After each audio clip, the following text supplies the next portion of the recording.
Hello, entrepreneurs. Joe DeChara, CPA, coming to you live from downtown Flushing, New York, once again to bring you another amazing version of Joe DeChara Presents How to Win at Business. And tonight, this version is brought to you by Bedrock University. There is no COVID-19 in our classrooms. Join now. It's free while supplies last.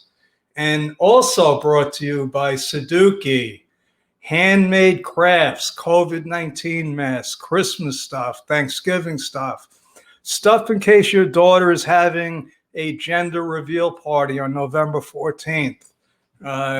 All made with love by my mom, Cookie, and my sister, Sid. Thus, she gets Sid Dookie. Go to sudoku.com now for some love and great products and services. And tonight we have what I am going to present to you is why this might actually be the best time in history in this country to start a business. Now, at the start of 2020, February, March, you might have thought that this kind of talk would get me arrested. Because, what we've gone through, what we're still going through is, I can't say it's unprecedented because this has happened before, folks. This isn't the first time. History repeats itself. It was predicted, blah, blah, blah. But the bottom line is, as of today, based on my limited amount of accounting experience and seeing numerous political cycles and how, what my friend Elizabeth calls the ripple effect. We like positive ripple effects. Businesses don't like negative ripple effect. Well, people don't like it either. But what happens is, people, this stuff goes in waves. And I am not a political person. Actually, I am. I believe in the business party. I'm creating my own political party. It's called the Small Business Party for solopreneurs and new business owners. But what happens when a new administration comes in like this, they want to, that first 100 days, folks, is going to be an experience, I believe, with all the things that they're going to try to accomplish. I don't know when that happened, when they started saying, oh, the first 100 days is this and that. But it doesn't matter from where I stand, because I only have one mission. And if you don't know me, let me introduce myself. I am a CPA working out of Flushing, New York, and I have a passion for working with sole proprietors and people that are just getting into business, and solopreneurs, people that have been in business but are still, the smallest of small businesses. And that's who I talk to.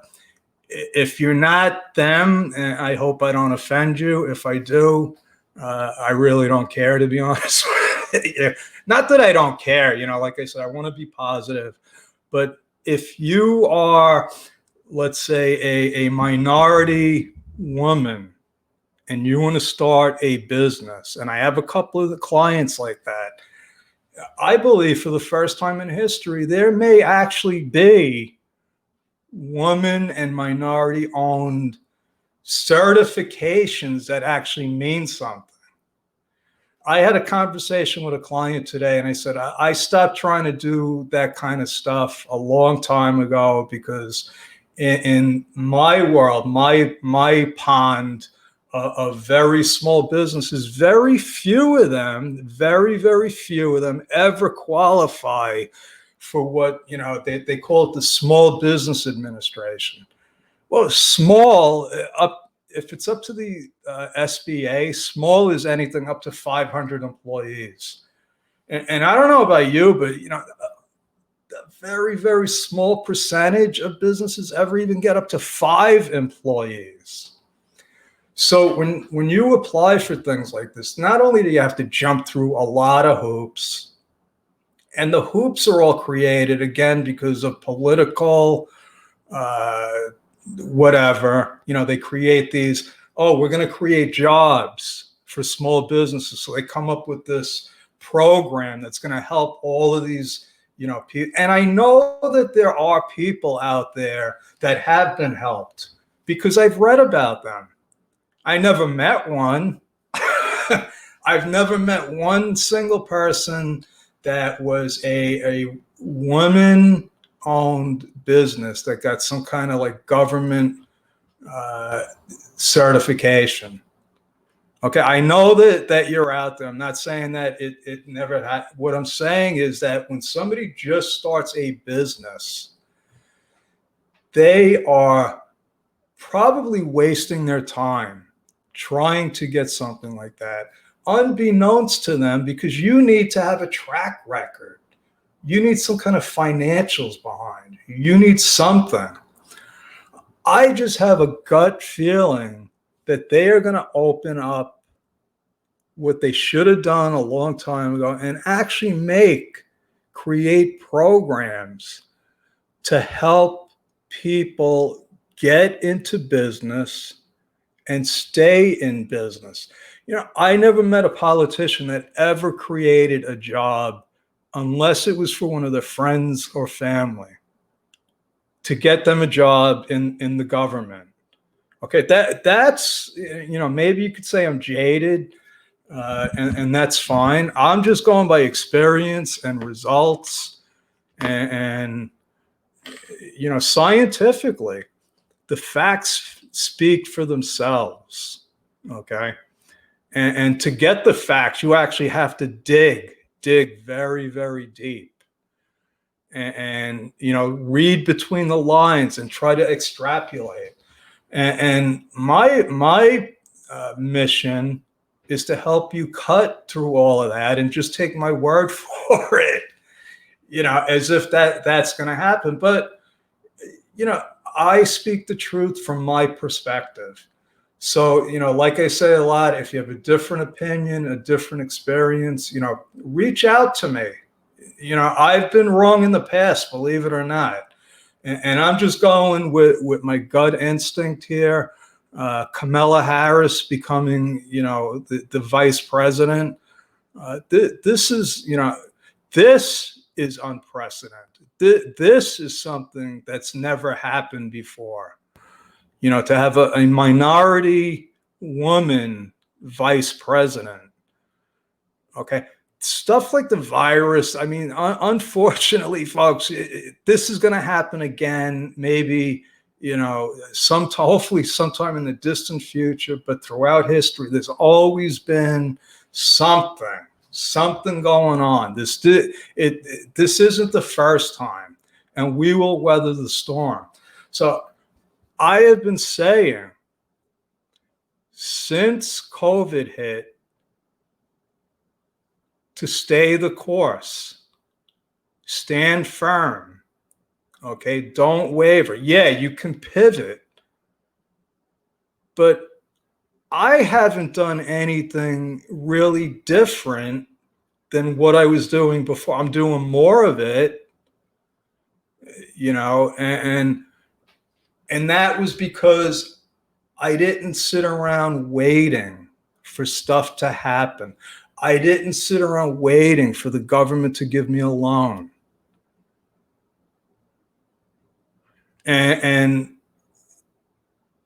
COVID was an opportunity for me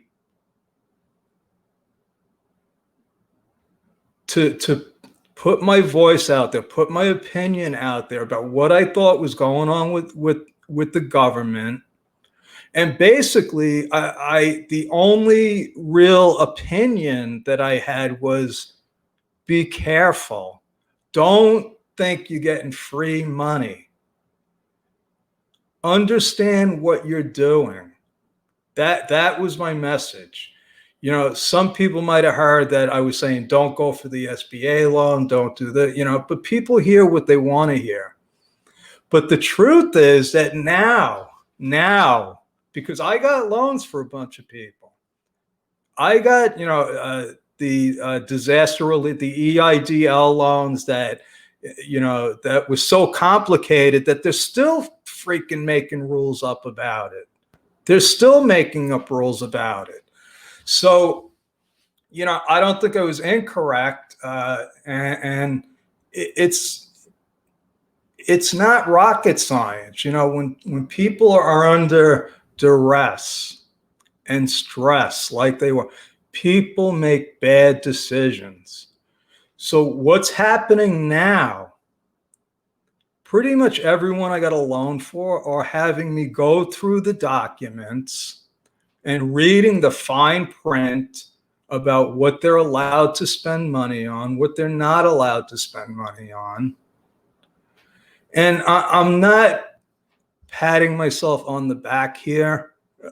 What I'm trying to say is these things go in cycles. There's patterns. Everything, there is a sequence to everything.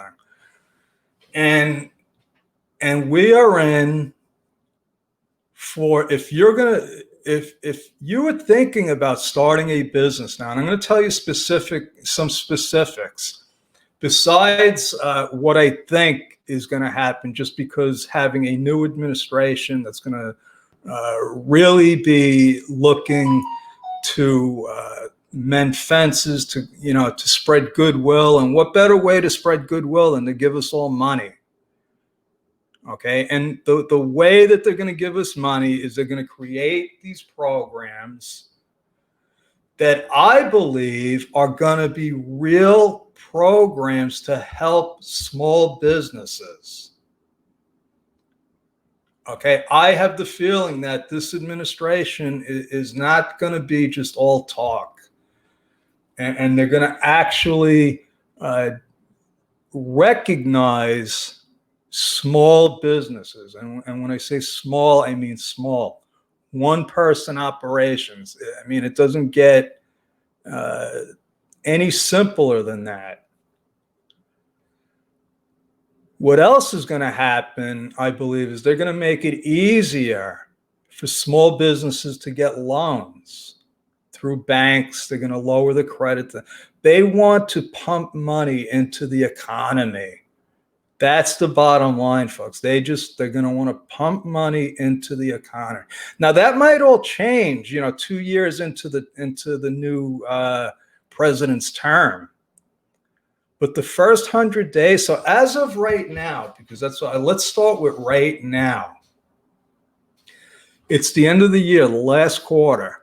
The Secretary of States in all the states are probably busier than they are all year. Why? Because this is when people set up their corporations. You don't want to set up, if you're setting up an s-corp because you want to reduce your taxes, you don't want to do it in January or February because you're going to get zero tax benefits. Zero. So the window is closing. You know, the closer we get to the end of the year, the harder it is to push transactions into a new entity. If you plan on having a big December, let's say you're going to do 20 grand in net profit and you're a sole proprietor. Well, you just kissed $3,000 away in self-employment taxes. That's what we're talking about. Or how about you have some really good tax write-offs, like somebody I know that just bought a trailer for their business, and they're going to get a huge tax write-off this year because we set up an s-corp. If they waited till next year, we could take it as a sole proprietor, but then you run the risk of being audited. So that's the first, you know, so under normal circumstances, this is the time of the year where you want to make sure that you're set up for the year. So we are on what we call a calendar year. Most businesses, the year ends on December 31st. So right away, you already should be setting up your business. The timing, the political timing is right to have a business. So let me paint another picture that's on the other side. What's happening in the government right now, and probably any large organization, is complete turmoil, complete, they were messed up to begin with. And I'm talking about the IRS and the state and local governments. They were messed up to begin with. Throw COVID in there and put them behind by 6 months. Now you're taking a broken system and making it even worse. And the aftershock of this is going to take years. It's going to take them years to catch up, if ever. So the way that they're going to catch up is they're going to start letting stuff slip through the cracks. So if you're somebody with a tax problem, a penalty, now is the time to get rid of them. Now is the time to make a deal in the next year or two. Okay. If you're starting a business and you want to be aggressive with your tax write-offs, think about what I just said. For the next couple of years, and I'm aggressive when it comes to tax strategies and what we can deduct, what we can't, and so I'm aggressive to begin with. And when you're talking about certain items that might raise red flags, that you may not, that I would under normal circumstances say, I wouldn't take that. Like, for instance, a business trip that they might say, you know what, this looks more like a vacation than a trip.